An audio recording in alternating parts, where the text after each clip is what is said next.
Good morning, ladies and gentlemen. My name is Jerry Beck, and I'm the Executive Director of the Korean Prosecutors Association. We welcome you to our second Public Safety Committee presentation. The first one focused on adolescents regarding abuses, violence occurring at the school site. Now we're focusing on our second subject matter, which focuses on elder abuse.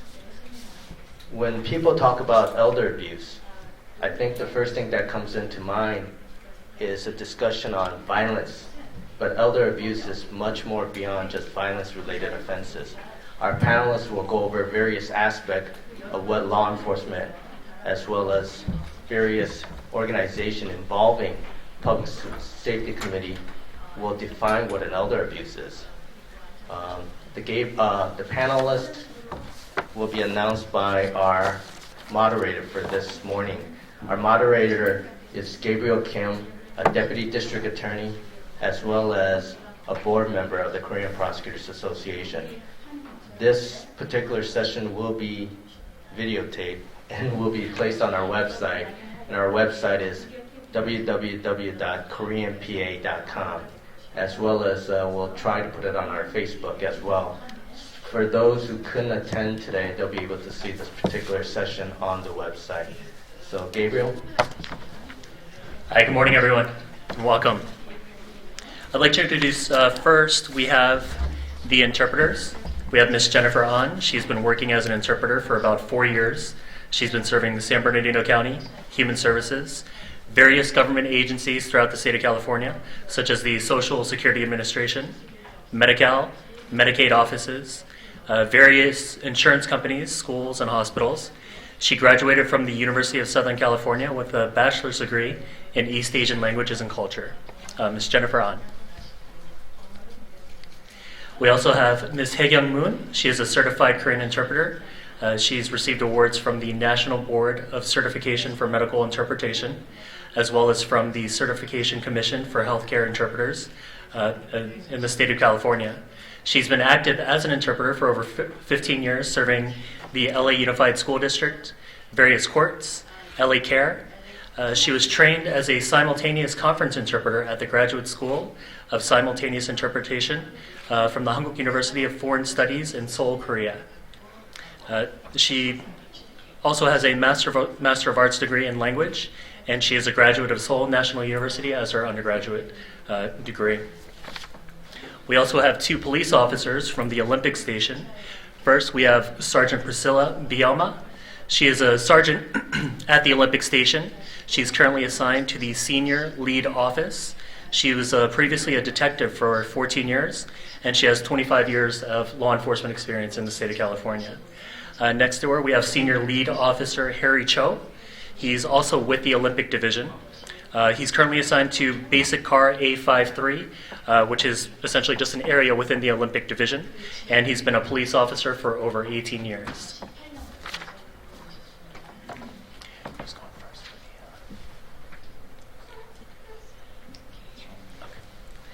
And now I'd like to introduce our first speaker. His name is Solomon Shibeshi. He is originally from Ethiopia in East Africa. He has studied economics and public administration in the United Kingdom as well as the United States. He has a Master of Science degree in economics as well as a PhD in public administration. He has traveled to over 20 countries, including South Korea. He has been working for the Los Angeles County for over 10 years in different capacities, such as a human resources analyst, a budget analyst, a human services administrator, and for the last 5 years, he's been working with the County of Los Angeles Community and Senior Services Adult Protection Services Program and Planning Division. He's the administrator over the APS Intake Processing Section. He is also the manager over the County Area Agency on Aging Direct Services, the Information and Referral Services, and Family Caregiver Support Program Outreach. Please welcome Solomon Shibeshi.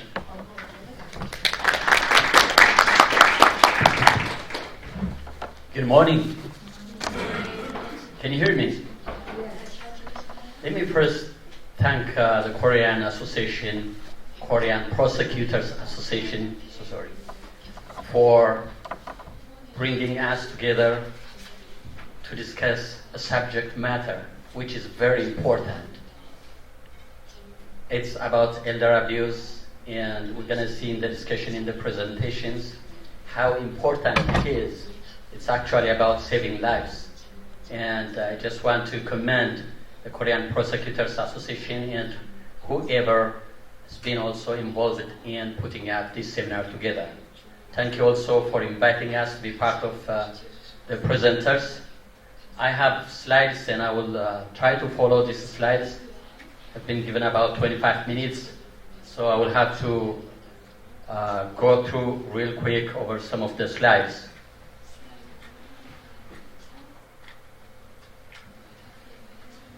So I'll be talking about what elder abuse is, the types of elder abuse, the signs or indicators of abuse, the size and impact of abuse, and what we do at Los Angeles County Adult Protective Services, as well as the reporting requirements for those of you who are mandatory reporters or voluntary reporters.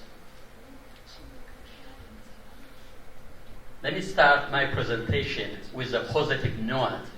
You see on this slide a chart that was taken from the US Census 2010.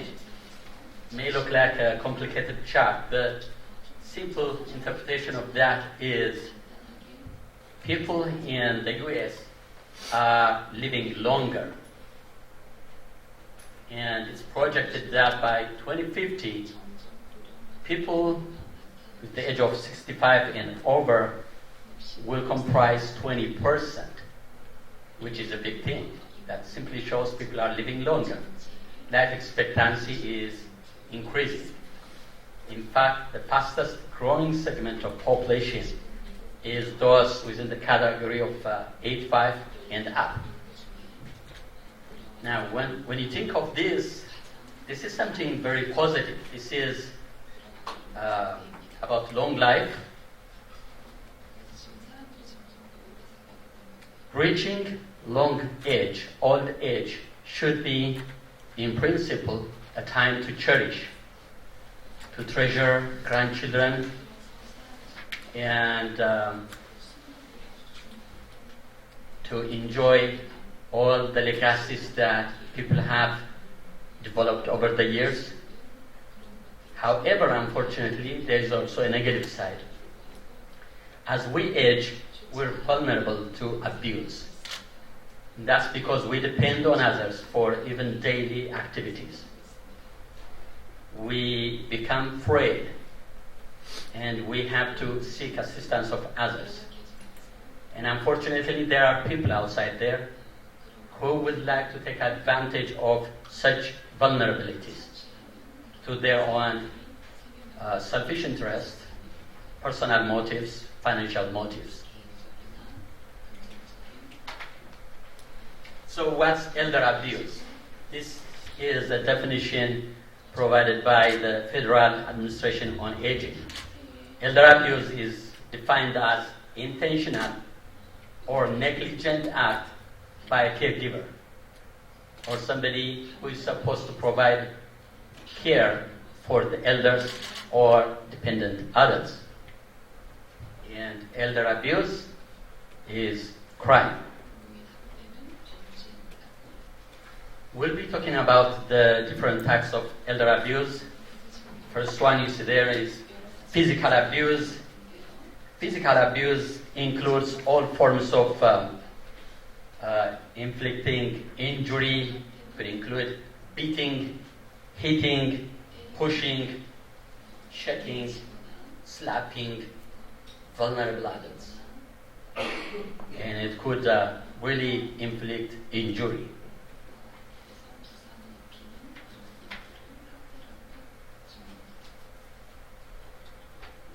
Sexual abuse is another form of abuse, and it includes all types of sexual contact without the consent of the victim. It may include raping, coerced nudity, showing them sexually implicit images, pornographic images, to this kind of the elderly people, independent adults, is an abuse. There is also emotional or psychological abuse, and this is about the mental pain people suffer when their caregivers or people around insult them through verbal, non-verbal means. Examples include verbal assaults, insults, threatening them, intimidation, humiliation. All this kind of emotional abuse will inflict mental anguish and so much of suffering. There is also neglect. Neglect basically means failing to provide the care that the victim is supposed to be provided with. And self-neglect, elders and dependent adults, when they cannot help themselves, manage their finances, they will be helpless and they neglect themselves. They need to be supported.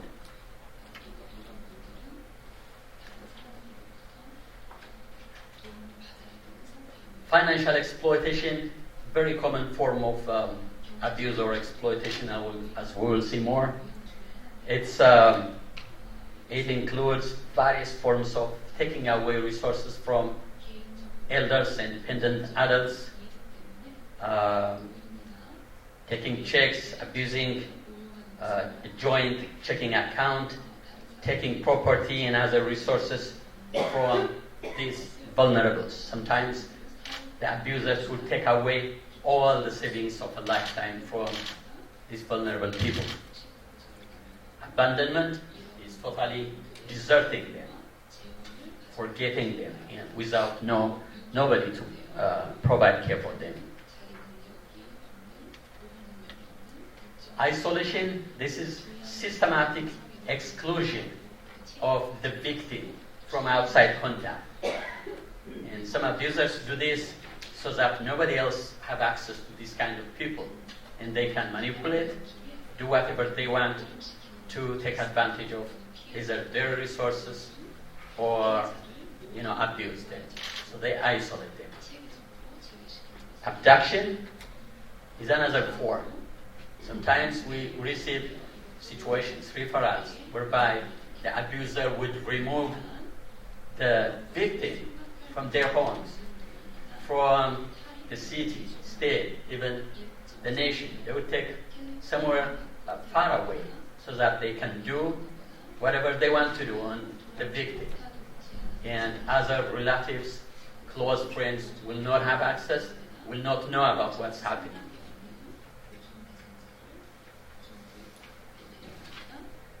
Abuse can happen to any person. It doesn't discriminate between age or ethnicity or gender. It happens to everyone.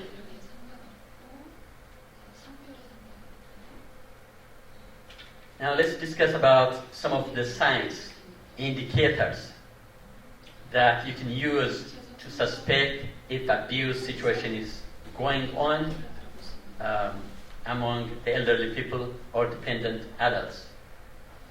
There are about 3 major indicators we can talk about: physical, behavioral, and relationship with the caregiver. Physical indicators include injury or wound that's not being cared for, and burns, bruises, dehydration, sunken eyes, hollow cheeks, soiled clothing, and bed. When you see those kinds of wounds, you can easily see the person is not being cared for, being neglected. You see at the feet there, the sad thing is many people think that's because of age. Well, he is old anyways. He is frayed. So when people see bruises on the face, on the leg, everywhere, that's unfortunate symptoms of old age. That it's not necessarily true. We have seen many times after receiving referrals, and our social workers go out to verify that this kind of abuse, this kind of situation is the result of abuse, not necessarily of aging. Behavioral, you see the picture of that person. When you see the face, it simply shows the torment from inside as a result of could be emotional abuse, the physical abuse, and they would show anger, depression. They could be agitated. They will not be comfortable to speak to others. It's such a sad situation. So you can get these indicators or signs from elderly people, dependent adults, as a sign of being abused.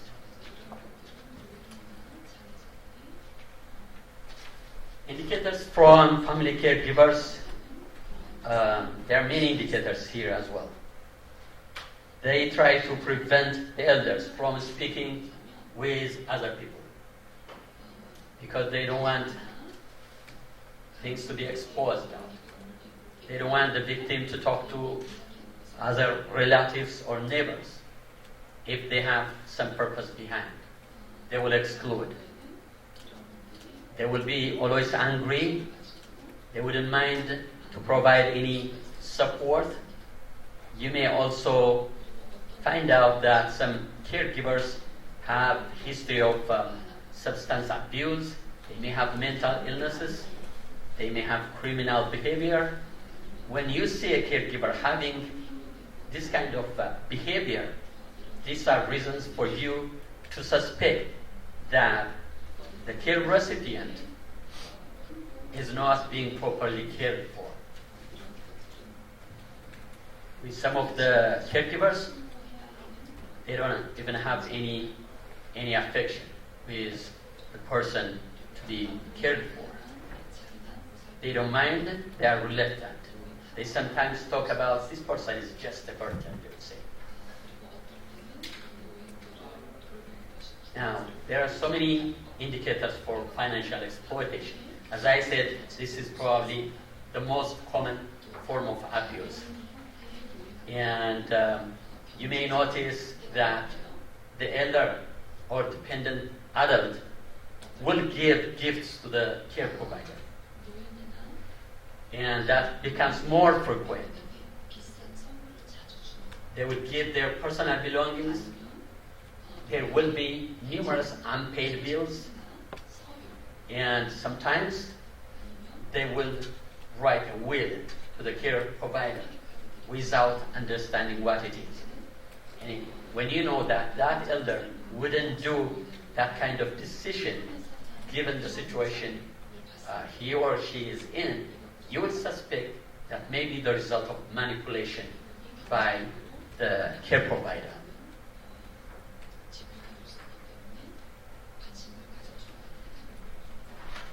Sometimes the elders are manipulated to sign documents, loan documents, or power of attorney related documents, and there could be unusual activity in the bank accounts.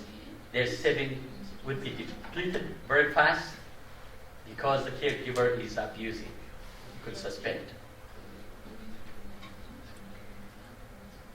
This kind of caregivers wouldn't want to spend the money for the well-being of elders and dependent adults they are providing care for. It's only about their own benefits.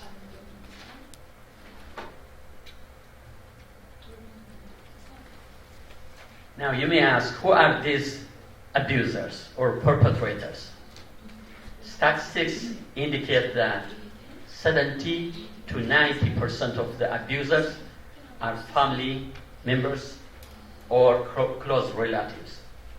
Sometimes it's neighbors, other times new friends. New friends, we have seen cases where the 80-year-old person gets befriended all of a sudden by a new person. Could be through an online communication. That new person joins the family and gradually isolates the person and continues with the abuse. Service providers, telemarketers, very common situation where they would approach the elders, dependent adults, through their scams, trying to exploit financially from these vulnerable people.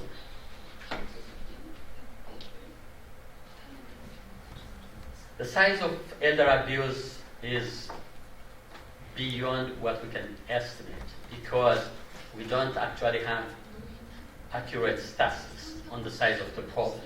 There are some estimates. It's estimated that 2.5 million Americans fall under abuse every year.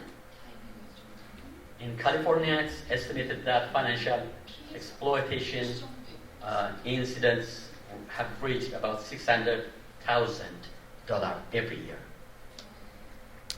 Research also has indicated that 1 in 25 incidents get reported, which means for every one referral we receive, there could be about 25 others that are not known, not reported.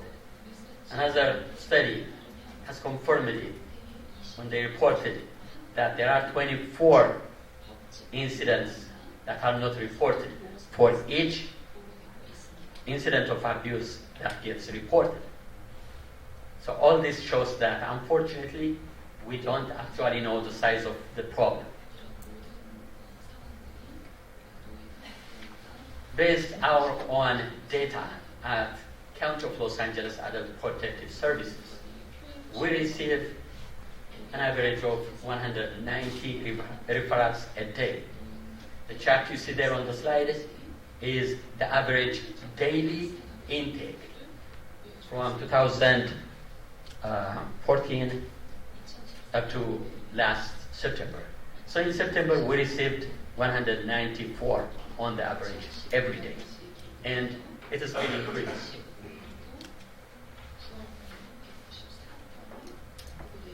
As I said, financial exploitation is the most common form of abuse. That's what you see in the chart.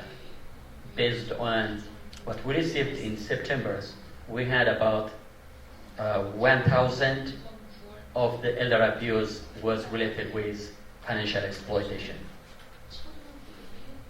Self-neglect is second most important, and neglect was the third most important based on this data. Impact of the problem, well, it's very easy to imagine elders who experience this kind of abuse have higher risk of death.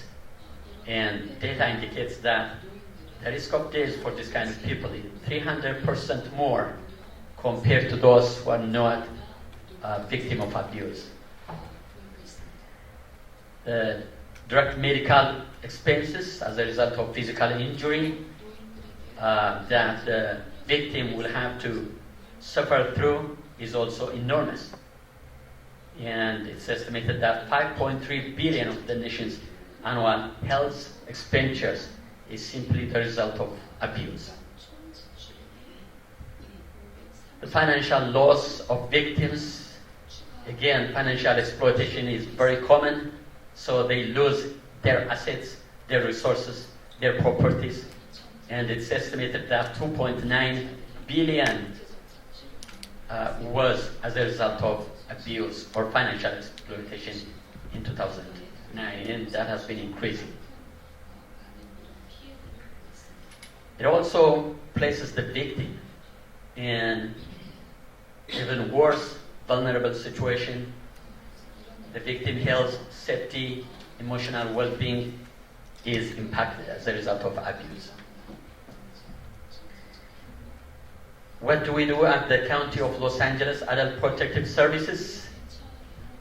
We're mandated to receive reports and investigate.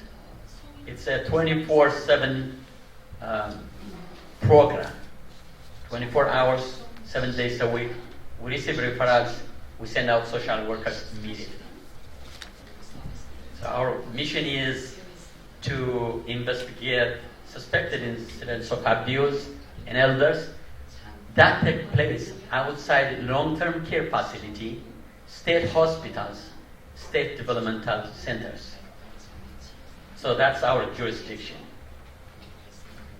And if we receive referrals or information about this kind of abuse taking place in outside our jurisdiction, we will of course refer it to the right agencies.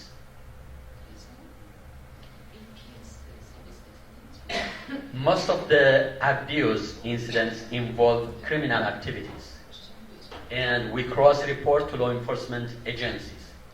We work closely with all law enforcement agencies in the county and the cities.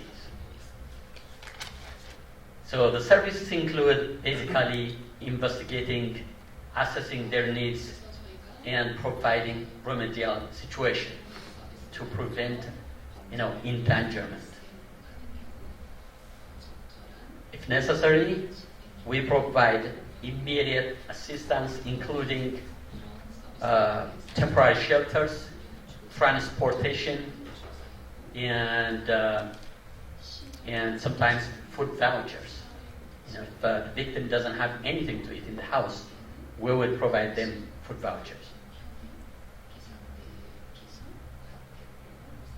The eligibility to receive these services from the Los Angeles County Adult Protective Services is they have to be 65 and older, or mentally or physically disabled if they are between 18 and 64.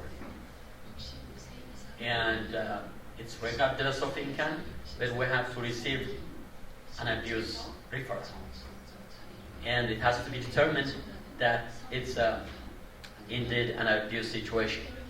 Sometimes we receive reports or complaints from people who are being disturbed by the sound from the neighbor. They are having a party in the night and they're disturbing them. So there was a loud voice coming out. That wouldn't be elder abuse. But other than that, we investigate incidents of abuse. So after receiving referrals, we send social workers. They will have face-to-face meetings with the victims. They will interview them and assess their situation, their house situation, the family relations, their income, the way of living, and risk factors. They will assess. They will then develop a service plan, and we will work with all agencies to be able to help them come out of their endangerment. We work with several agencies, including law enforcement, the district attorney's office, and building institutions. We have MDTs, multidisciplinary teams. We also work with them, and we work with the Department of Mental Health, Department of Consumer Affairs, and many other agencies. The response time is depending on how urgent the referral is. For emergency situations, we will have to respond immediately, which means a social worker will go out to see the victim. And emergency situations include physical or sexual assault, eviction due to neglect or abuse, abandoned victims, totally abandoned and nobody's around to help them, and clients who are reported to have no food at all. These are emergency situations, and a social worker will have to go out immediately. Otherwise, we have 10 days to start investigations for normal abuse cases. Reporting requirements, this is very important information for all of us. Many people may not know how to report. There are two types of people. Some are authorized, just authorized, which means you can report just based on suspicion. The law authorizes you, and you're not liable simply because you reported it on the basis of suspicion. You're covered by law. You will not be subject to any legal action. But there are also other group of people who are mandated, who are required to report.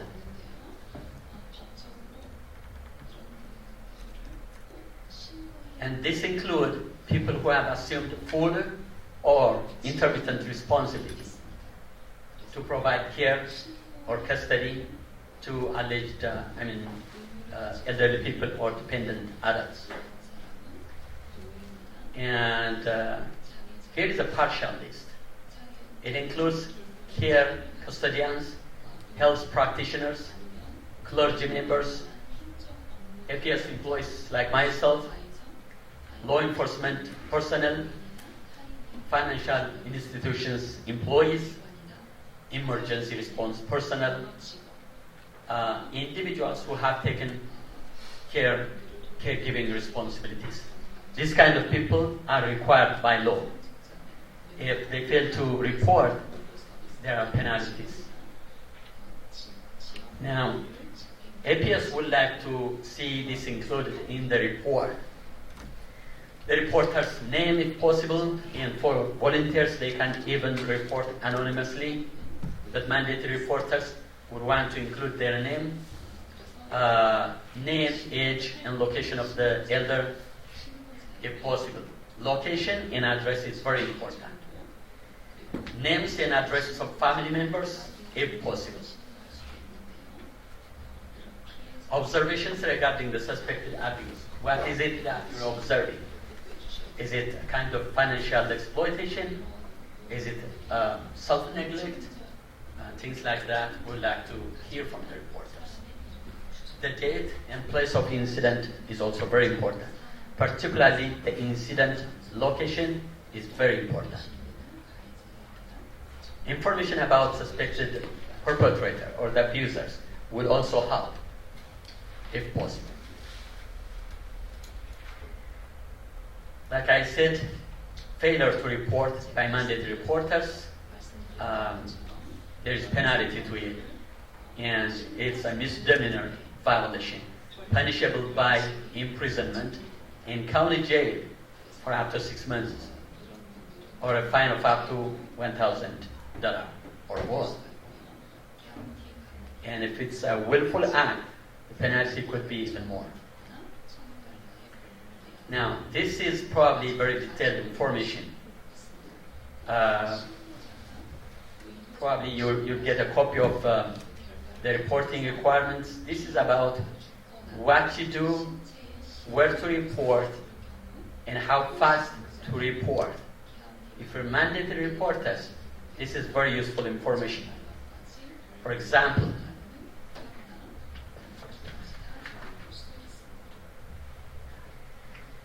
if the abuse is taking place in a long-term care facility and it involves serious bodily injury, you're required to report it by telephone to local law enforcement agencies immediately and no later than 2 hours. You are also required to send a written report to the long-term care ombudsman, law enforcement agency, and the appropriate licensing agencies within 2 hours. I'm not going to go to the rest of the details. I will leave that for your review when you get the copy. But just to emphasize, it's very important to understand the reporting requirements and where to report and how fast to report. This one is about suspected abuse that takes place outside long-term care facilities. And this includes abuse that takes place in state mental hospital, state developmental centers, and anywhere outside all those. So the last category comes to adult protective services. So when you suspect this kind of abuse outside long-term care facility, outside state mental hospital, outside state developmental centers. It should come to the county adult protective services. And the reporting method is provided, and how to report is provided. There is a hotline number. We have also secured internet reporting tool that you can use. The last slide here gives you the information, contact information for all these agencies when you try to make your report. My final thoughts is that elderly people, including the developmentally disabled or physically or mentally disabled, should be respected, should be honored, not abused. Some of your elderly neighbors, even right now, may be left alone without any person providing care for them. You never know. You just never know what's happening. It takes some courageous person to suspect that and report it to us to save a life. When you do that, probably you may not know that you're saving a life. And I encourage all of you, it only takes to be suspicious, reasonably suspicious. You don't have to have the evidence, just report it. We will send our experienced, skilled social workers who will find out and determine whether there was actually an abuse situation or not. But we would like your support, your cooperation to report suspected abuse to other protective services. With that, I think that's all I have to say. If you have questions, I will try to answer them. Thank you very much.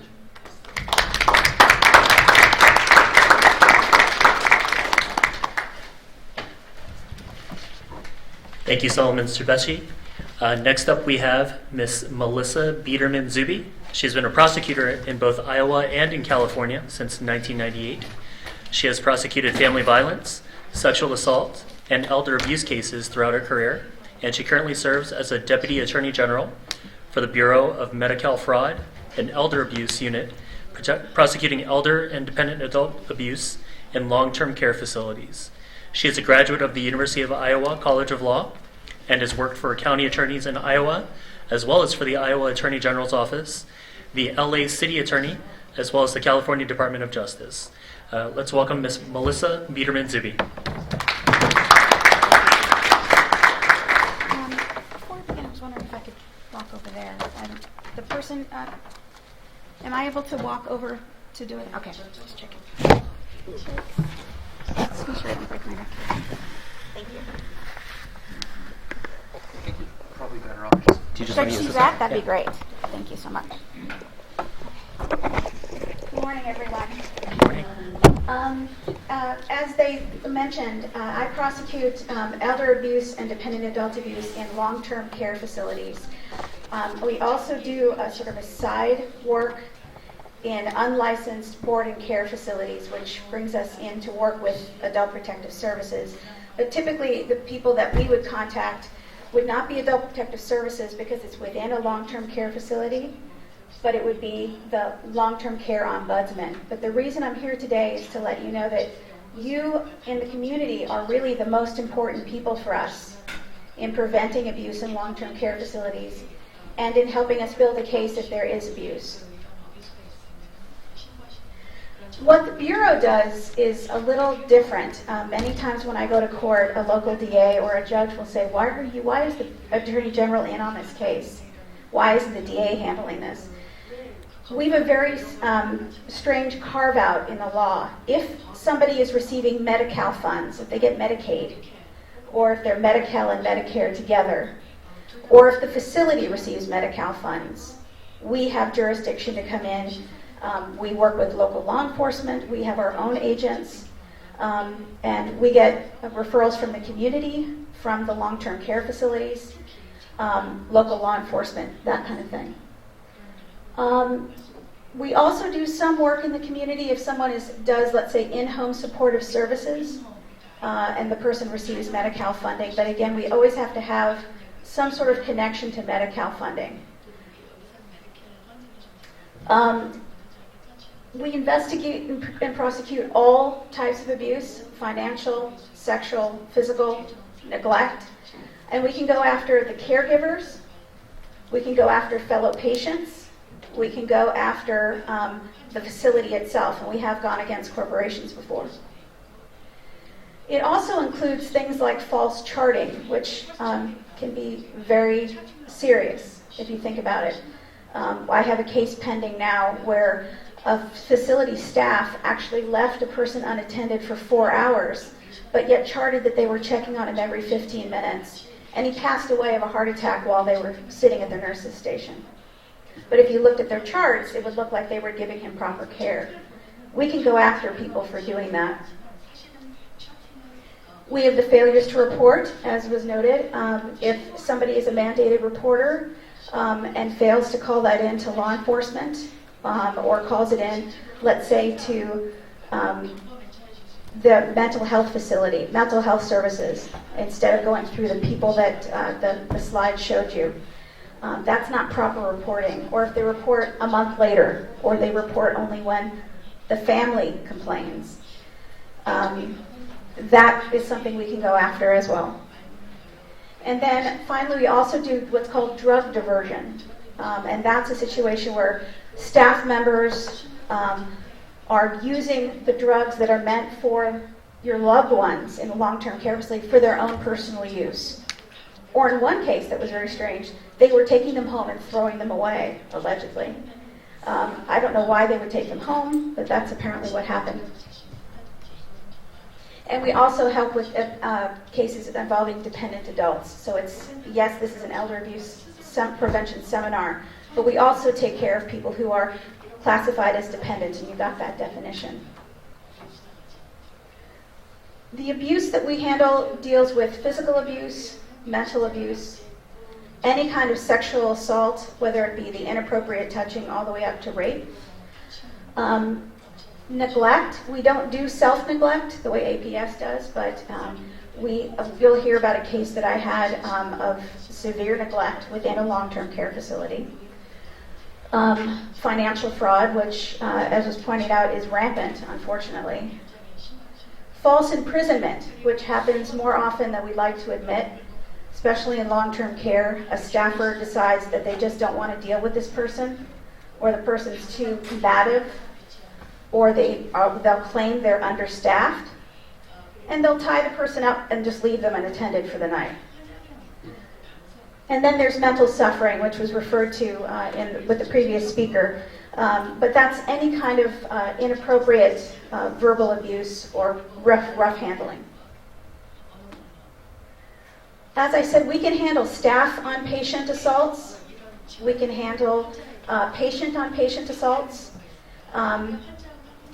And usually the patient on patient assaults end up being what's called a failure of care or neglect case. And I listed the names of some of my cases to give you an idea of the kind of cases that we deal with and the fact of how important the community is. The first case, the Rockwell case, was a patient-on-patient assault. Happened in Long Beach. And this man had admitted himself for alcohol dry-up to treat delirium tremens. He was put in the locked facility of a hospital. But he was placed in a room with someone who was known to be violent and was schizophrenic. And that person was supposed to be on what's called one-to-one supervision, which meant some staff had to be with him all the time.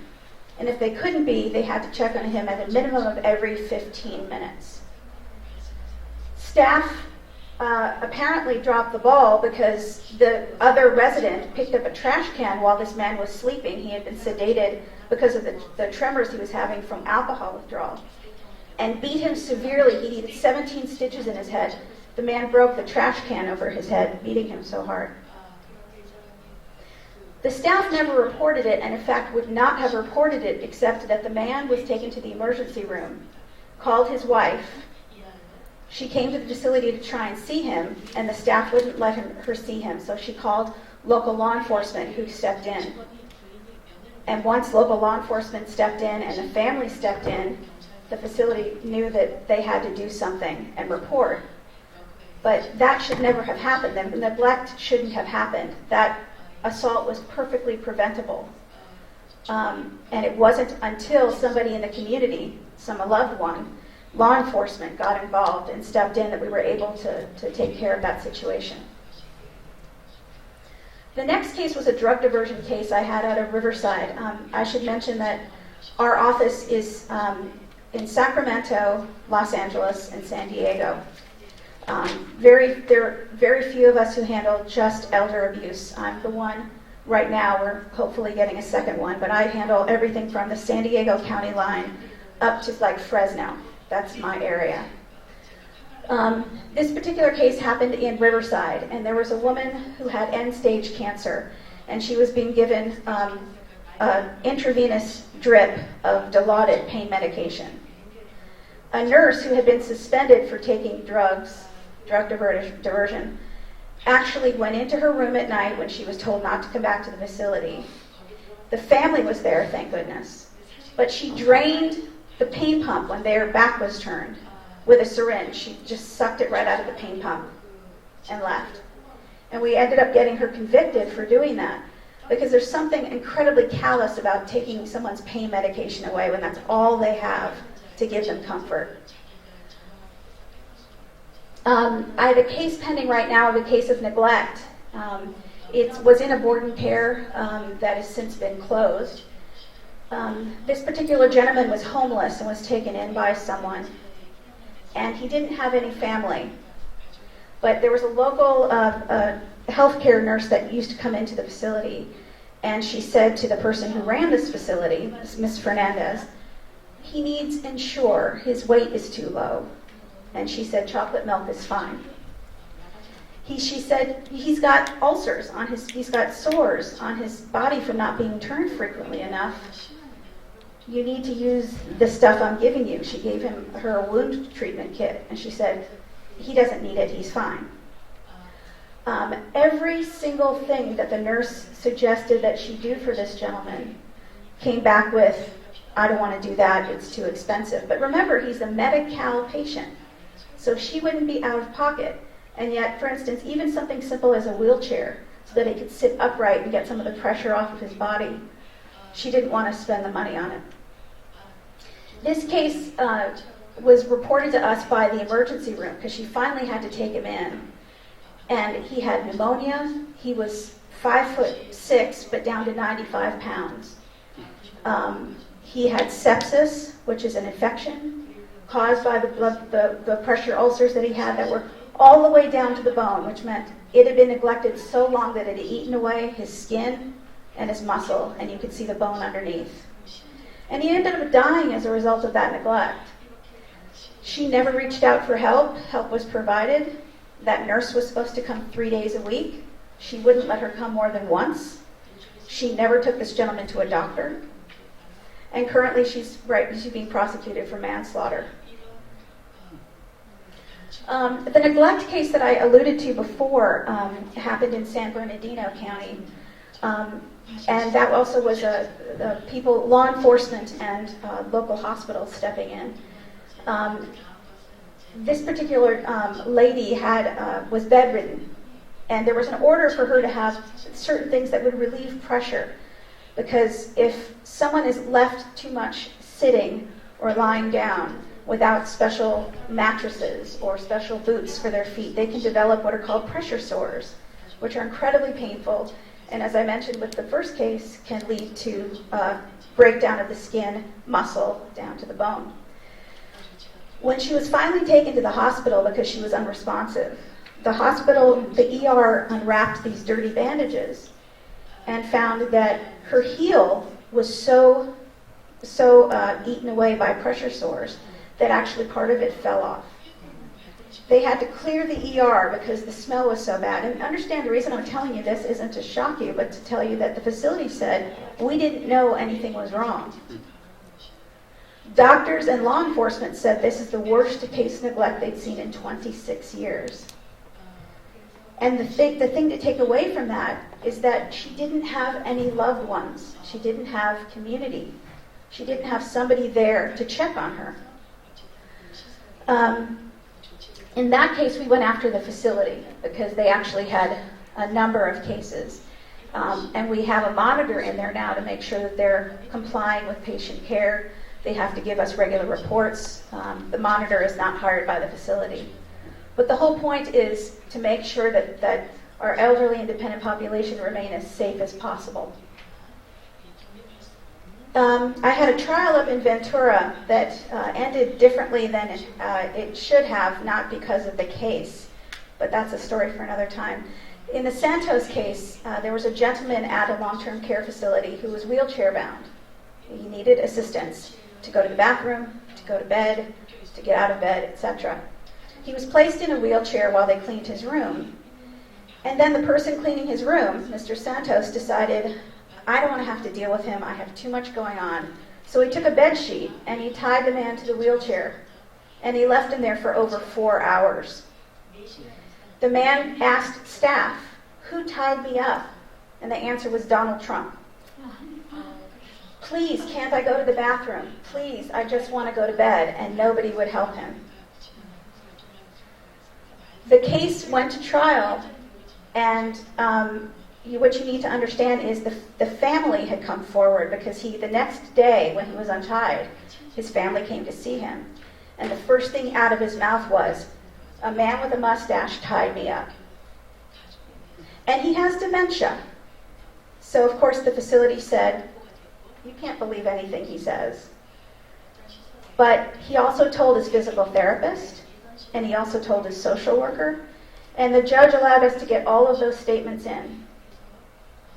So it was clear that he was trying to tell people, and he was consistently crying out for help, but it wasn't until the family and the community came forward that we were able to get him the help that he needed and prevent this man from working in facilities again. And that's something special that I think that we're able to do because of our authority with Medi-Cal. If someone is convicted of a crime through us, if it's 368, and I think that DA has the same power, if they're convicted under the Penal Code 368, they actually are kicked out of the Medi-Cal program. So they effectively cannot work in these facilities anymore. And that's a very big stick. It's important for us. So if we have somebody who's abusing somebody, it's not enough to just have them do some anger management or to have them be fired. We want to make sure they don't get rehired somewhere else. We had the Johnson case is a small assault case, and when I say small, I'm talking about the fact that we do with manslaughters all the way down to slaps. I would put that in to show you that we take care of everything. Shoves, slaps. In this case, a gentleman was acting up in the hallway, and she thought it was appropriate to whack him over the head with her clipboard. It's only a misdemeanor, but it's important because, again, if we get her convicted, she can't work in those facilities anymore. And that was reported from student nurses who were in the facility. Staff didn't report it, as they should have. But student nurses went back to their supervisor and said, you won't believe what happened today. So it's important that everybody be on the lookout, because a lot of times in these long-term care facilities, these residents have dementia or they're otherwise incapacitated, so we're the only ones who can speak for them. The last two I put down are both incidents of financial exploitation. And there are really too many of them to mention, as my colleague mentioned. But in the Alvarez case, she found a lady who was in the long-term care facility for dementia. She worked in admissions. The woman had dementia. She had her sign a lease agreement.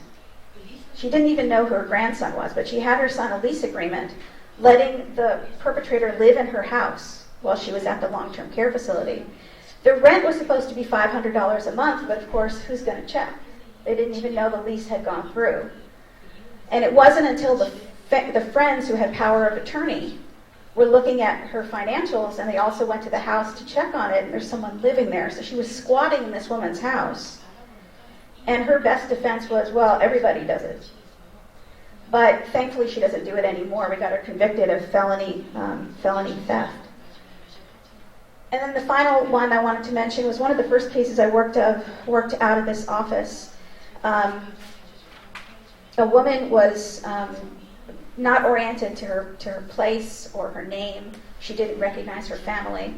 She had a dear friend. She didn't have any family, but she had a dear friend who was also elderly who came to visit her, who herself had a caretaker. That caretaker showed up with the elderly friend and the caretaker's boyfriend. And staff thought something was strange because they started having her sign documents and they brought a notary with them. And it turns out that the staff alerted, because they knew this woman is not even aware of where she is. She shouldn't be signing any documents.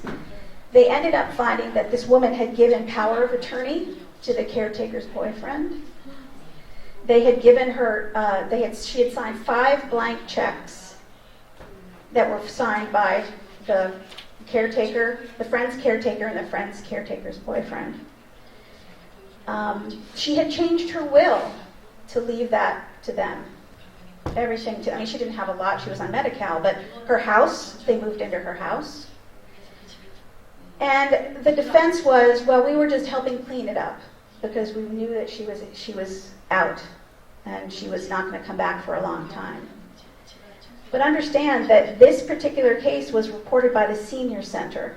The local senior center knew something was up. And it was the community who flagged it because the elderly lady friend didn't realize she herself was being exploited. But the lady had actually, the caretaker had her buy her a car and buy the boyfriend a car. So it's so important that we speak up as a community, that we keep our eyes and ears open, because the best thing you can do for your loved one if they're in a long-term care facility is visit. Drop by unannounced. Ask questions. Demand to see records. Demand to talk to doctors. And hopefully the other staff will do the same for your loved one. The final thing I wanted to do was tell you how to contact us. There's a hotline that goes up to Sacramento and then gets funneled to the appropriate local office. There's a hotline, or you can write it by mail. I even put an email link because now you can actually go on the internet and fill out a form to do that. Please don't hesitate to do that. If it's as was mentioned, if we're not the appropriate agency, we can get it to APS or to local law enforcement. We work very closely with people, even those who are not in our typical work environment, like the agents we use. We can reach out to anybody. We have access to medical experts, psychiatric experts, but our best investigators are the people who love them, the people in the community. So I wanted to stress that today, to please look out for the elderly and the dependents in your community. That's it. Thank you.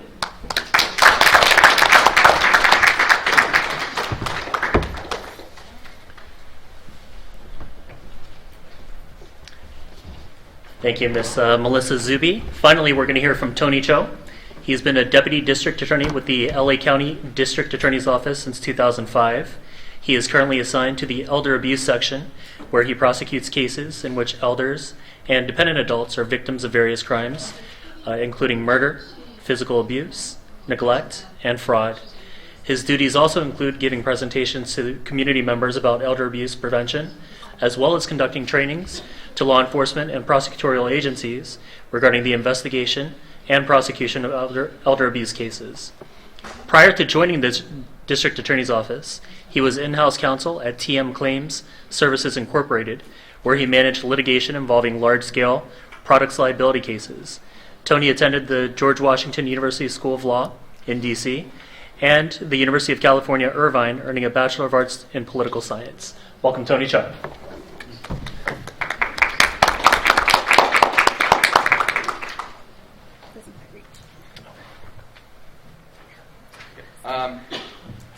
Good morning, ladies and gentlemen. If I talk too fast, let me know. So I'm with the LA County DA's Office Elder Abuse Section. As Gabriel indicated, my office prosecutes elder abuse claims, elder abuse cases in Los Angeles County. It ranges from murder, sexual assaults, and theft. And the district attorney, the current district attorney, Jackie Lacey, has made elder abuse one of her priorities: elder abuse prevention and elder abuse prosecution. And the reason being is, as some of the other panelists have said, elder abuse is going to be one of the crimes of the 21st century. Elder abuse is growing. We've already, there's going to be some overlap between some of the other presentations.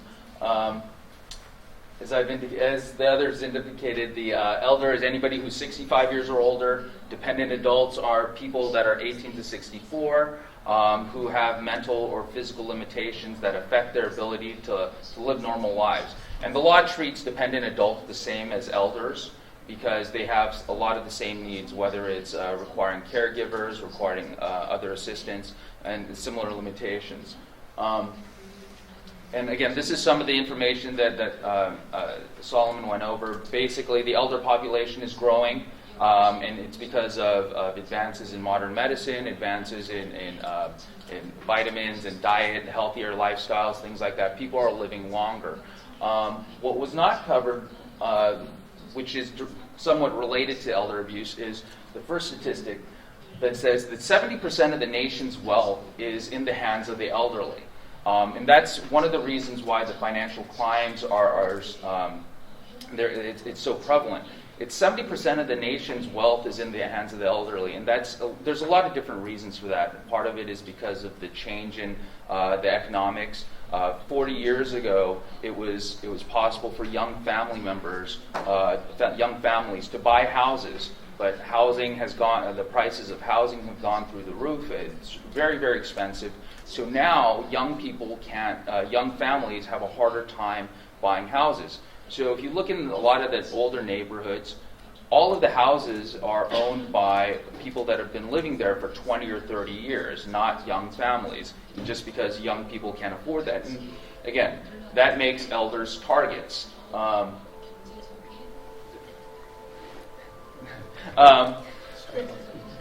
part of that results in a lot more multi-generational families, multi-generational households. Now, in the Korean community, it's not unusual that people live with their parents or their grandparents. But in the U.S., it's not as common. But because of the change in the economics, it's becoming a lot more common. And that's not necessarily a bad thing. It becomes more problematic when the younger generation, the children or the grandchildren, live with the parents or the grandparents because they can't afford it, because they're unemployed, things like that, and that causes some tension as well. And as was already indicated, elder abuse is very, very underreported. And just to add on to what was previously said, the hope is that we are that the reason that we're having this presentation is because elder abuse prevention isn't just an individual's responsibility. It's not enough that you try to prevent elder abuse on yourself or by yourself. This is something that we as a community have to get together and to work together to prevent, or we as family, you work together with your family to help prevent elder abuse from occurring within your family.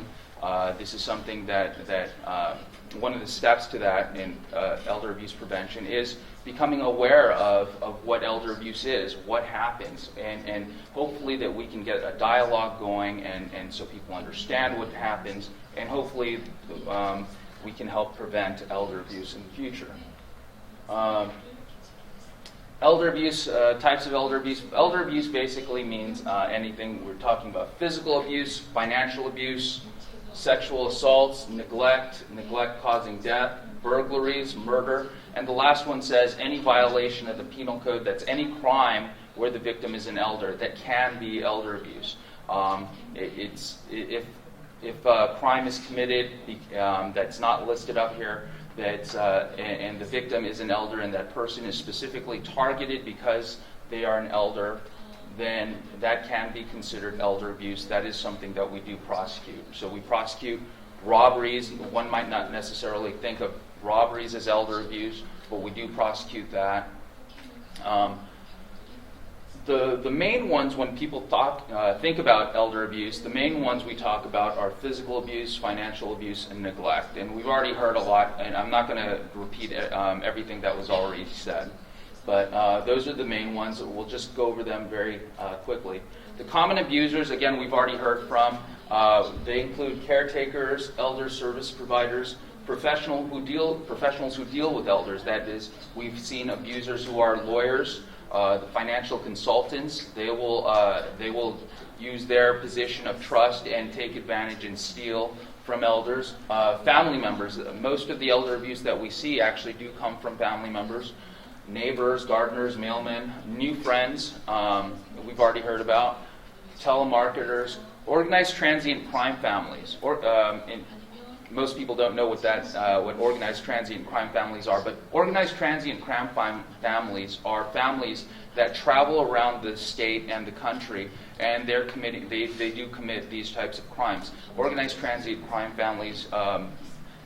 We do have a lot of cases involving them because they do specifically target the elders because of they are vulnerable victims and easier to take advantage of. And con artists, and we see a lot of that as well. Issues that we deal with when we're dealing with elder abuse. Victims are more vulnerable. They have physical limitations, often have mental impairments, dementia, things like that. And what was already mentioned was a history of drug and alcohol abuse in the home. The abusers, particularly the family members who abuse the elders, typically have, in a lot of the instances of physical abuse, we see a history of drug abuse or alcohol abuse and or mental health issues. In most of the family violence cases that I've come across, it's one of those things. It's either substance abuse in the home or a history of mental health issues. And a lot of times what we see happening is before the elder is an elder, drug abuse, alcohol abuse, mental health issues, these conditions do not develop typically later in life. They typically occur very early, at an early stage in your life. So people don't start doing drugs or start drinking a lot of alcohol when they're 50 or 60 years old. They start doing that when they're younger teenagers, 20s, things like that.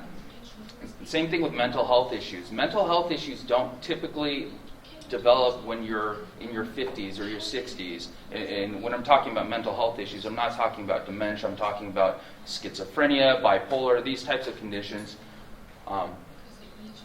Those conditions don't develop when they're in your 50s and 60s typically. They typically develop when you're in your late teens or your early 20s.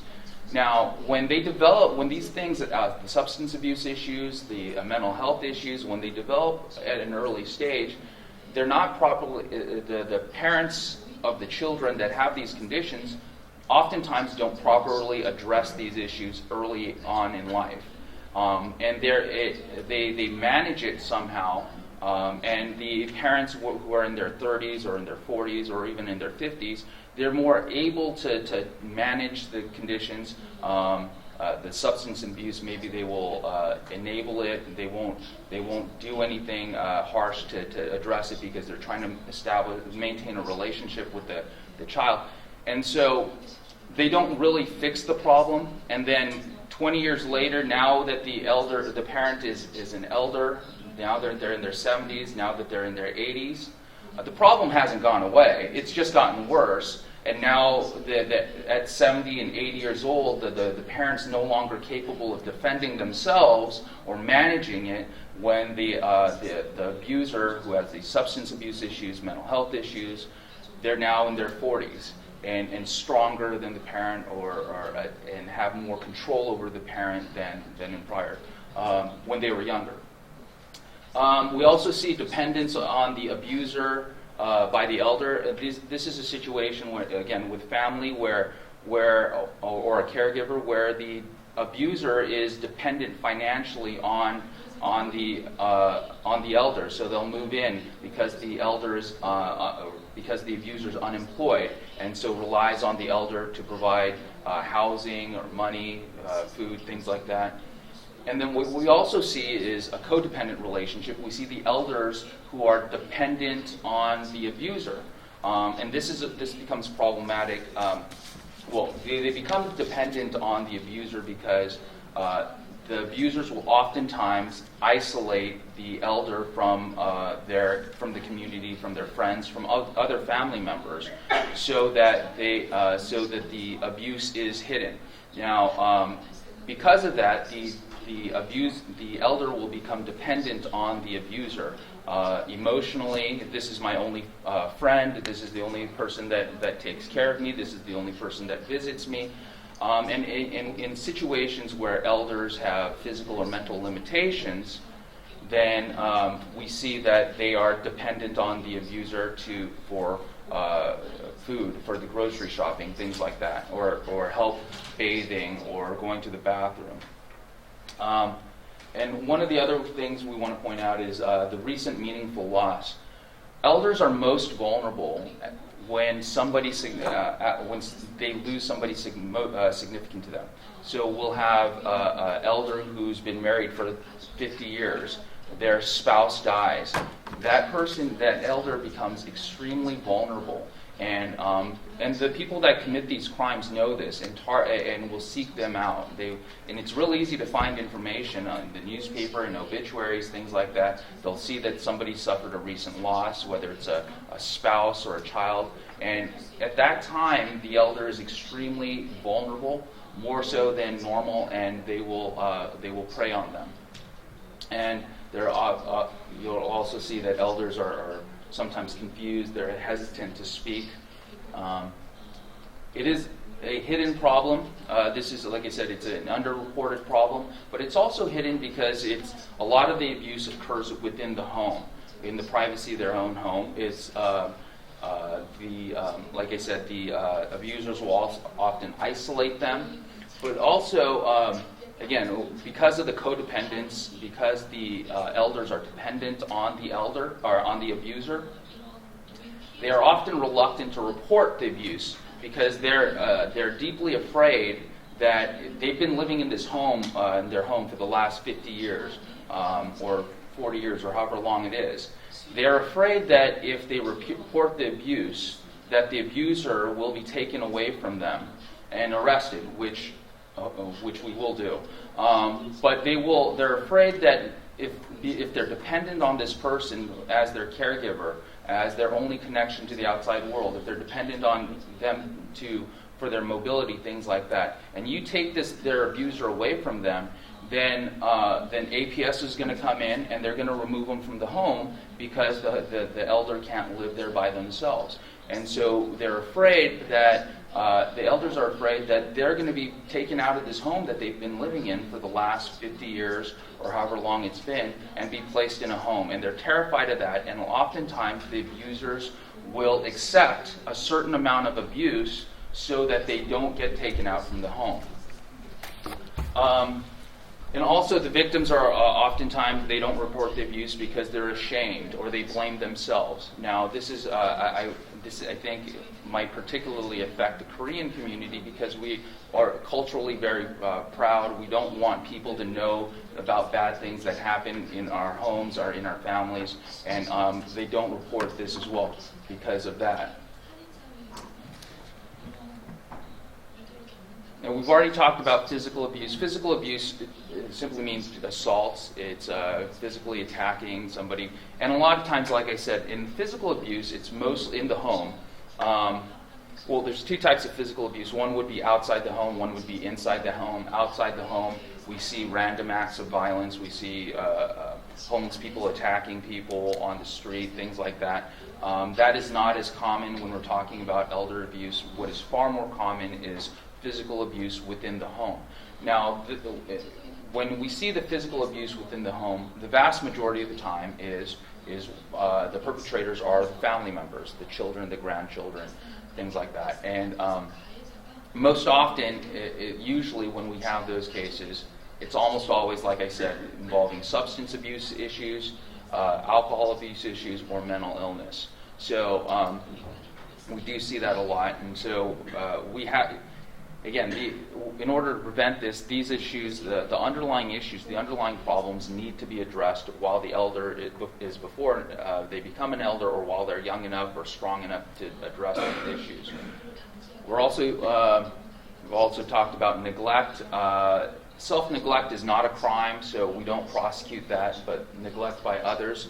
Again, this is committed by people that have a duty of care. Now, we've already heard from the Attorney General's office prosecutes the neglect in facilities. We prosecute the neglect that occurs in the home by either family members, if the family members become the caregivers, or by private caregivers. These cases are very, very sad. They are, you see a lot, the cases that we get, because we only deal with the felony neglect, they're very bad, where the injuries are very bad. They're really horrific and sad. But basically, I think we've already heard about the possible signs of abuse. When you get neglect cases, the other thing, before I go into this, one thing that I do want to point out is a lot of times the neglect, the physical abuse, the financial abuse, they're all linked. A lot of times when you see neglect, they're neglecting them in the home, but at the same time committing financial abuse and stealing money from the elders. We see it all the time. We see the physical abuse and the neglect at the same time, or we'll see all of the abuse happening at the same time: the physical abuse, the financial abuse, and the theft. So when you see any of the signs of neglect, then there's in our minds, there's also something else going on, including the financial abuse. So if you have neighbors and you see conditions where the home smells like feces or urine, where the utilities are turned off, where the windows are broken, or where the house looks like it's in disrepair, where it looks like there's not a lot of food in the house, there's insects, vermin, that's a sign that there's neglect going on in the house. Now, it might be self-neglect. It might be self-neglect, which again is not a crime, but it is something that the Adult Protective Services should be notified of.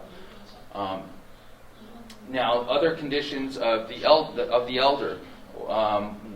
When you see these people that are being abused, they're often unkempt. Now, this is a sign of, it could be a sign of increased dementia, but it could also be a sign of abuse. If you see somebody that's normally very well dressed, normally well kept, and all of a sudden their appearances start to change, where they start to get more unkempt, or they have an odor, things like that.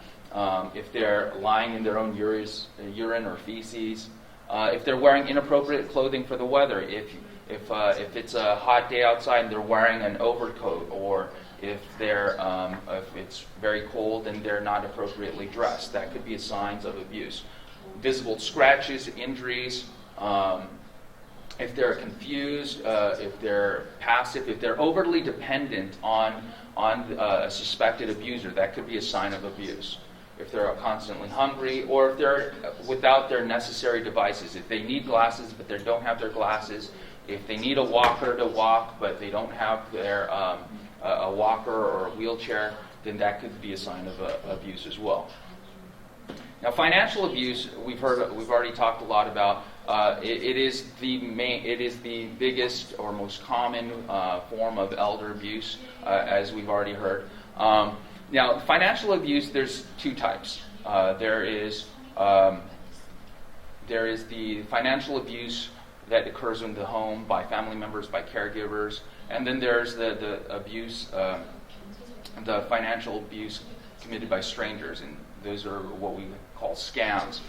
The financial abuse, what we see is oftentimes, again, children that are financially dependent on their parents will, when the elder gets older, when they're more easily manipulated, they'll get the elders to sign the house over to them, and so it becomes their house. Then they'll kick out their parents and sell the house for money.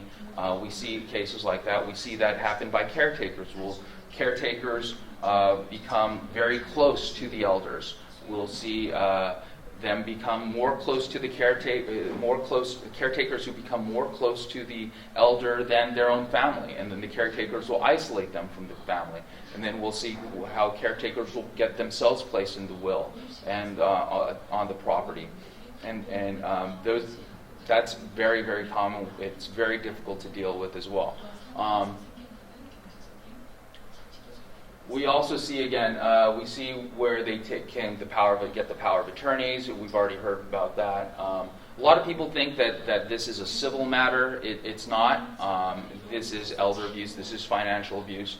A lot of times it's difficult to investigate because law enforcement, they're not used to dealing with these types of crimes, and they think it's a civil matter as well. They think it's a power of attorney. There's a power of attorney in place, or there's a marriage license in place, so it's not a crime.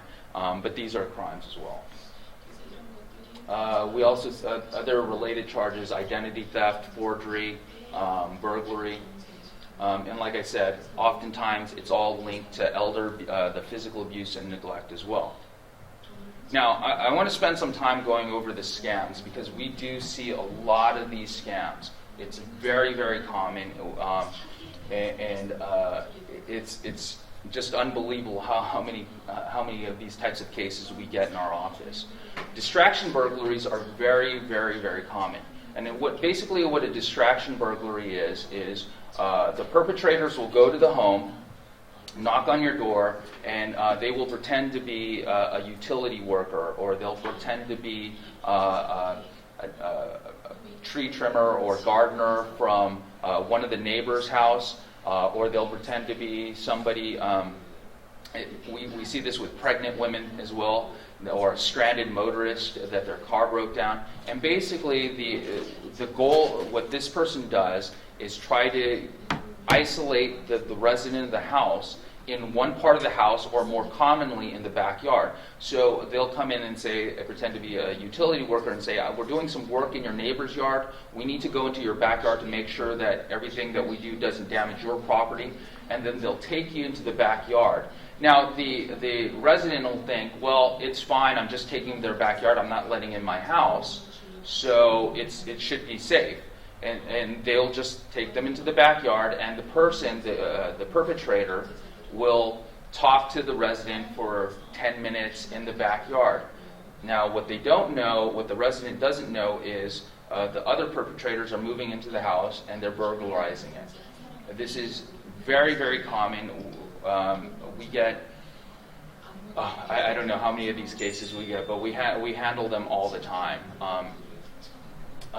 We also have the auto repair scam. What that is the distraction. People that do the distraction burglaries, they will specifically target the homes of the elderly. And what they'll do is they'll look for signs, things like if there's a wheelchair ramp in the front door, or a lot of times elders will sit outside on the porch or things like that. And they will specifically target homes they know to be elderly. They'll drive around the neighborhood and watch for places that they believe where elderly live, because elders are often home more often than younger people. Auto repair scams. What happens in this scam is the elders will be contacted in the parking lot by the perpetrator. They'll say, hey, I noticed that you have some damage on the side of your car. I can repair that for you for very cheap, like $100, $200. The elder will think it's a great deal.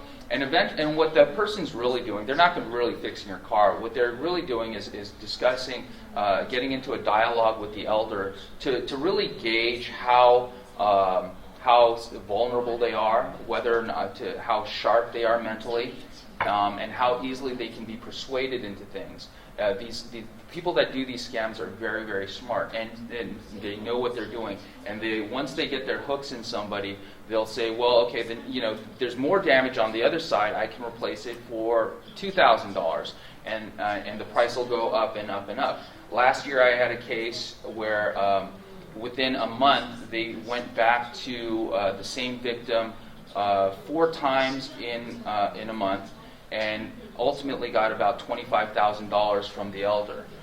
There was another case on that same case, the people that committed that crime did the same thing in San Diego, where they stole approximately $80,000 from a victim in San Diego. And again, they do target the elderly.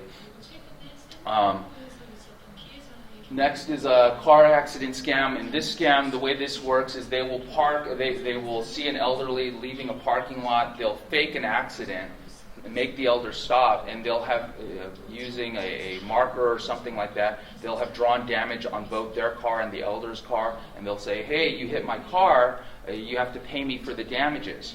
And a lot of times the elders, they'll try to intimidate the elders. The elders are afraid that if this is reported to the police or to their insurance, they're going to lose their driver's license. So a lot of times the elders will just give the money. And again, part of this is they're going to get the money, whether it's $1,000 or $2,000 or a smaller amount up front. But what they're really doing is gauging the elder to see how susceptible they are for trying to get more money from them. And a lot of times what they'll want them to do is drive them to the elder's home, and they know where they live, get inside the house, maybe steal checks, things like that. The sweetheart scam or the new friend scam. This is something that we see a lot. And actually I had a case of involving one of the scams here in K-Town with a Korean defendant, Korean victims, so it does happen. Basically, the way this scam works is the perpetrator, if it's the elder's a man, a lot of times a female perpetrator will establish a relationship with the perpetrator, with the elder, and say and convince them they're now in a romantic relationship, and sometimes they'll even go as far as getting married, even though it's not really a marriage. They'll actually get a marriage license. That way the perpetrator will get access to, they'll be put on the deed of the house, they'll have access to all their bank accounts, and then they'll just bleed them dry and then leave the elder. The new friend scam is very similar to that, and basically the way that works is a person will befriend an elderly person and try to develop a rapport with them, become very close, and then at some point borrow money from them in large sums of money. I had a case earlier this year, I said, in K-Town, where a woman by the name of Helen Kim, she contacted elderly women a couple different ways. One was she would sell products, lotions, things like that, Tupperware, and then just start talking to the elderly victims. They would then after they would develop a friendship, and then at one point on one of the victims, she said that she needed surgery, and she would walk around with bandages on her head, on her neck, on her arms, like she had surgery, and she said that she needs additional surgery, and she would borrow money from the elder, and in that incident she got $13,000 from the elder. Helen Kim also had another victim who she met in a roundabout way through the victim's daughter. And then in that case, the Helen and the elder became very close friends. And then Helen told the elder that the daughter had been arrested in Korea and was being held, and they needed money to hire a lawyer. They needed money to pay the police or the bail. And in that case, in that incident, Helen was able to get about $70,000 from the elder, and then just disappeared with the money. Latin lottery scam we don't see as much in the Korean community, but basically it's a scam where where the perpetrator says, "Hey, I won the lottery. Here's the winning lottery ticket, but I'm an illegal immigrant, so I can't claim the money. So if I will sell you this lottery ticket for half the amount." And of course, it's not a real lottery ticket. The pigeon drop scam is another scam that we see all the time. We see it not so much in Koreatown, but in Torrance, Gardena. I've seen this a lot. And basically, the way this works is the perpetrator will approach an elder in the parking lot and say, I found a wallet, and look in the wallet, oh, there's $1 million in here.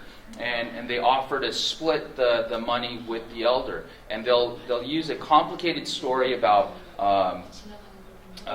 driving to their lawyer's office, and this elder, if they contribute $10,000, $20,000, then we can split the money legally. And of course that doesn't happen. Relative in trouble scam, that is a scam where somebody will get your contact information, call you, and pretend to be either your relative, or your son, your grandson, or they'll pretend to be a police officer and saying that your grandson has been arrested here in France or wherever they are, in Korea, and you need to, if you want him to get released from custody, you're going to need to wire us money in order to do this. And so that happens. And actually a scam like that actually happened to the mother of the district attorney, Jackie Lacey's mother. That scam happened to. So it can happen to anybody. Foreign lottery scam, somebody will call your home and tell you that you won a lottery and you have to pay $10,000 or something like that to claim it. And it's actually very funny that to show that it does happen, I got a call from somebody doing the foreign lottery scam on my work cell phone. It's saying that I had won like $1 million or $2 million, and so that was really interesting. And then the contractor scam. This is another scam that's very, very common. And basically the way that works is somebody will contact you at your home and tell you that they'll offer free services, free air conditioning duct cleaning services, something like that. They'll come out to your home, and then from there they'll start telling you that there's all this work that needs to be done. Their mold needs to be removed, things like that. And they'll offer to do these things. And again, similar with the other scams, what they're really doing is gauging the elder to see how vulnerable they are, how susceptible they are, and then start charging them just ungodly amounts of money. And we've had cases where the loss is over $200,000, $300,000. Okay, so very quickly, what can we do to avoid elder abuse? One of the things, and we're going to try to cover as much of this as we can, for physical, financial neglect. One of the things is continue to live active lives. If you continue to be involved in community centers, going to the senior centers, going to your churches, if you do these things regularly, continue to do that. That way you can maintain contact and relationships with people, and if there's any kinds of abuse, then it can be, they'll notice it right away as well. So estate planning. I'm not a civil attorney, but if proper estate planning can make elder abuse or the financial abuse more difficult on the perpetrator. If you have your house in the deed of your house in a trust as opposed to in your name, it makes things a little more difficult for people to come in and try to steal. As well as if you can set up things on your accounts, on your bank accounts. So one of the cases we had of elder abuse that was prevented was the elder had his bank account so that if there were any large transactions over $1,000, an alert would be sent to the son. And so when the elder was being scammed, the son got an alert and immediately called the bank and canceled the transaction. Healthcare directive, planning for the later stages in life.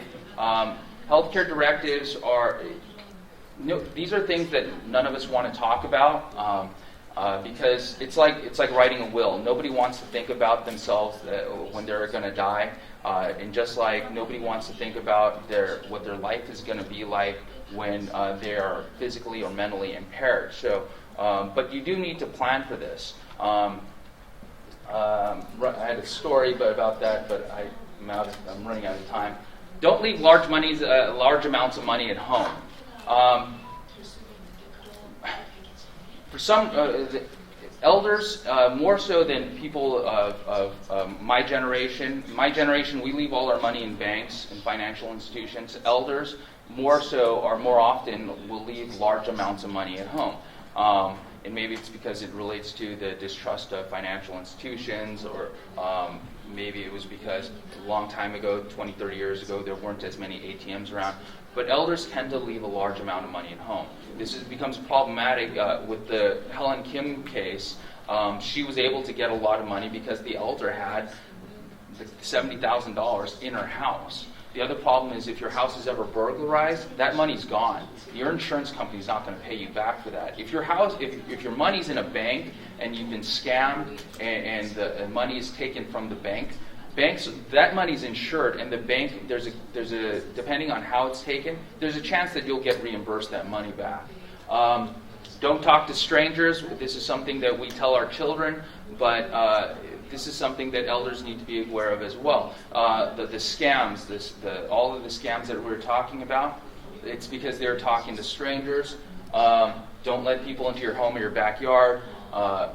If anything sounds too good to be true, I found $1 million, I'll split it with you, you won the lottery, I'll do your contracting services for very cheap, things like that. If it sounds too good to be true, then you need to verify it, you need to talk to somebody about it. And don't trust anybody that says, don't tell the police, don't talk to your family members. The family member in trouble scam, they will often tell the elder, don't talk to anybody else, or something like that. Oops. There you go. Don't leave your personal information out anywhere. A lot of times people will drop their mail in their mailbox in front of your house. It's very easy for somebody to walk by and just take it out. And if somebody steals your credit card bill, they have your account number, they have your bank account number, your credit card number, they have your address, they have a lot of personal information from you that they can use to commit identity theft. Don't provide any personal information over the phone. A lot of times in the lottery scams where they're calling you, they'll ask for your personal information. If you get a call from somebody that says they're your bank or your credit card company, tell them you'll call them back. So you can look up your information, the credit card information or the bank information on your bank statements and call them back if that's what you need to do. But don't just start giving out information over the phone when you receive a call.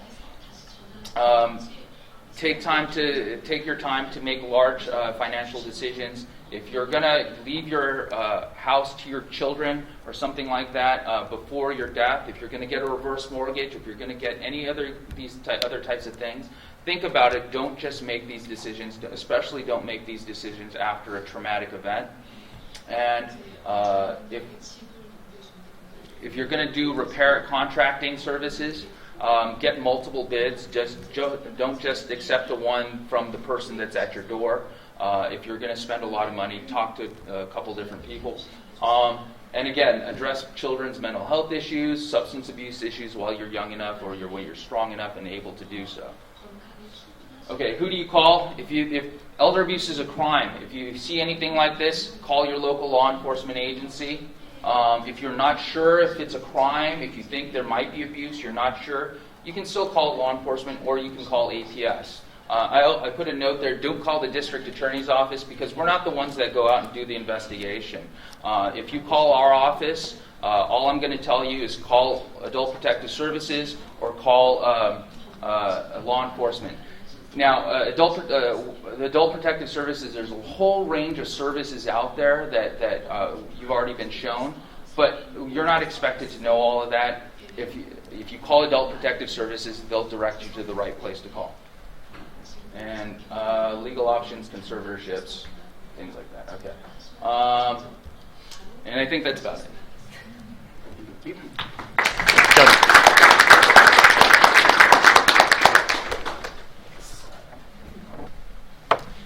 Next up, we're going to open up the floor to questions. So if anyone has any questions, feel free to ask them at this time.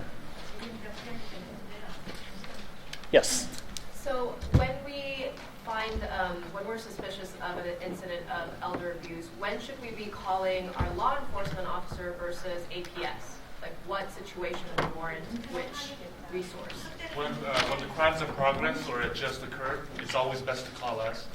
But typically APS is a real good resource because what happens is if you're suspecting a crime occurred like a couple of months ago, for a law enforcement point of view, to go there and try to investigate that, we don't have the resources to sit there and go through all that. But they have the training and the counseling and all that to find out the backstory and find out that information.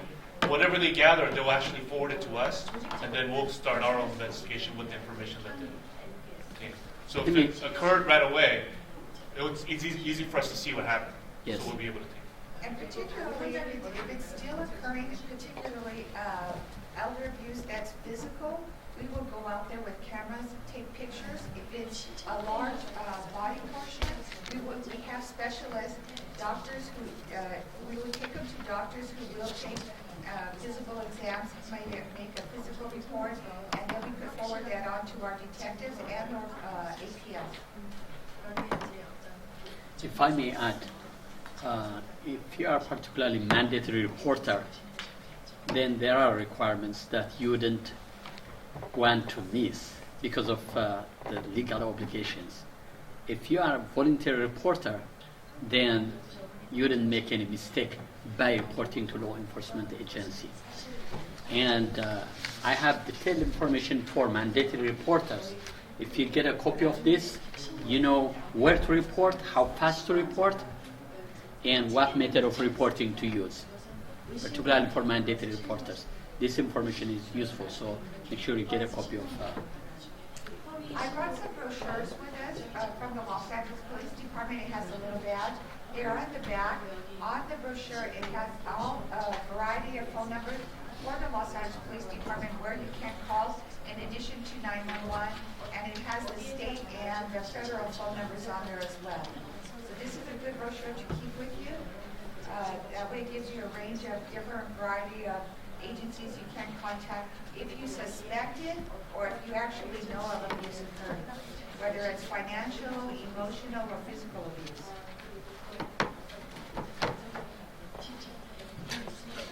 I have another question for APS. So that you can empower the reporter, is there like a specific technique or certain questions you think they should ask to confirm so that they can then feel confident, okay, I should go report this to APS? The things that we need from the reporter are very basic information to start with. The name of the victim, if possible. That's not even a required information. What's very important is address, contact information.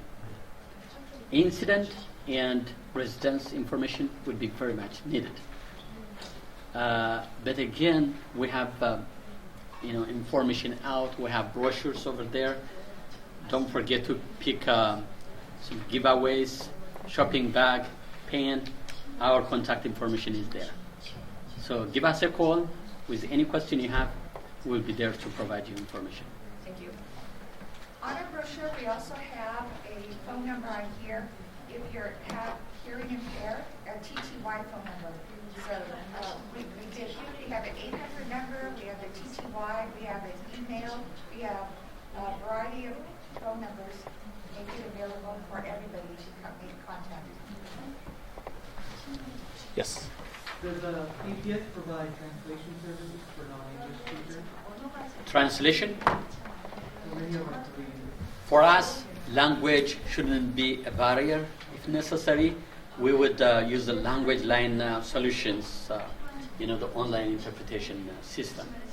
I had to assist a Korean speaker when he came over to our headquarters.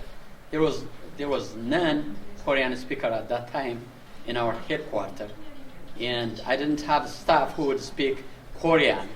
I said, I will assist him. So I called the language interpretation hotline, asked the lady who picked the phone, I have a Korean speaker client. I want you to interpret. So language wasn't a barrier. So we were able to assist, and we would do that. That was the invitation. Same question. Yes. I have a question about the senior citizen housing.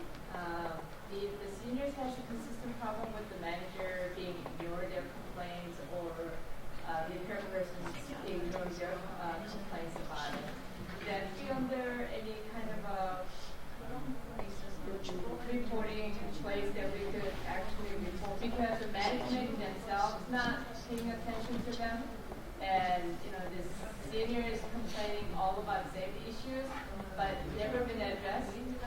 that be under the senior abuse category? Yes, we also receive those kinds of complaints and suspected abuse situation between the landlord and tenants, particularly with senior housing. They suffer, from mismanagement and not being able to handle with the landlord. There are many issues that gets involved, and sometimes it results in unfair treatment, sometimes eviction. They would receive eviction notices. Right, they're afraid that they're going to be... Yes, what we would like to get is a report, just based on suspicion. And we would still send social workers to assess the situation. If it's not an elder abuse, we will still try to help. We provide free legal services, connect them with service providers, and see if there is anything wrong in the relationship between the tenant and the landowner. Many times seniors are not capable of dealing with the tenants on legal issues.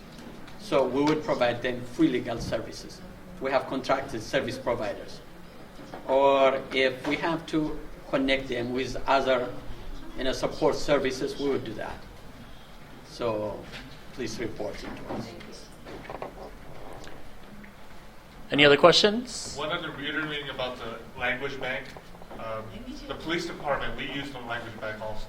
We have access to what we do. We try to have officers who speak that particular language, and we can request over our radio. We can actually request citywide for a translator. We try that. If we can, then we also use the language bank. And I believe we have access to like 150 different languages. And then we also have access to some of our community outreach partners in the community. We actually even have access to Mayan dialects, for the indigenous Native Americans. We have dialects that you can't really get it over the phone. So we have access to all that. Okay, sometimes when we send people over to the overseas station and whichever officer on the counter, if they don't speak the language, they tell them to don't speak the language, so we can't help it. Is that possible to say that? No, that doesn't happen. But then, they come back and complain and they say, they said there's no one speak Korean right now, so they can't really make a report. They can put their name on the list and wait in line. If they don't wait in line, a lot of times, I get this a lot. People go there, there's no Korean speaker, and they leave. They don't want to wait. They don't want to wait in line because there's a list. You go on the list, and when it's your turn, they'll come up and you can go get on the phone. But they expect someone to come and help them out right then. But unfortunately, we don't. And for a while, Olympic Station was a place where people from all over Southern California would go to file a report just because they thought Korean speaking officers would be there. Came from Glendale, Irvine, San Diego County. And we're like, we don't have jurisdiction on those areas. We only handle stuff for preferably Olympic area and then for LAPD. Any other questions? No. I think at this time we're going to have closing remarks. Okay. Thank you so much for joining us this morning. It's Saturday morning and you're here, and it's kind of a sobering topic, but an important one. So before I let everyone go, I want to do a couple of things. First is to highlight that we will be having another series that KPA will be bringing to you. It's part of our Community Forum series, and it'll be a series on fraud. So please go on our website and look for the date and the location and keep apprised of that. And I also want to thank our wonderful panelists for giving up their Saturday morning to give us this important presentation. So this is for Deputy Attorney General Melissa Zuby, Dr. Suneshi, and Deputy District Attorney, Tony Cho. In addition, I wanted to bring up our co-sponsors, our community organizers, and that would be, let's see, Steve Kang from the Korean American Coalition,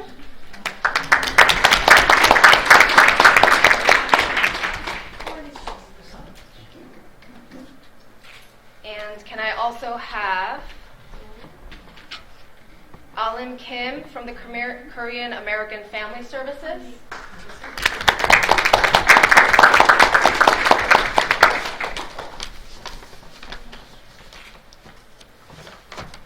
And I'd also like to bring up Grace Lee from the Korean Health Education Information and Research Center.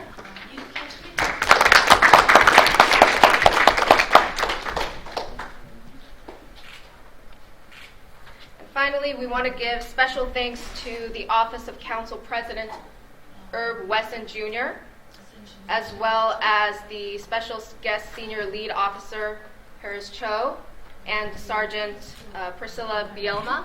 Did I pronounce that correctly? Great. From the Los Angeles Police Department. Thank you. So please return your equipment, and there's light refreshment outside on the way out. So thank you so much for joining us.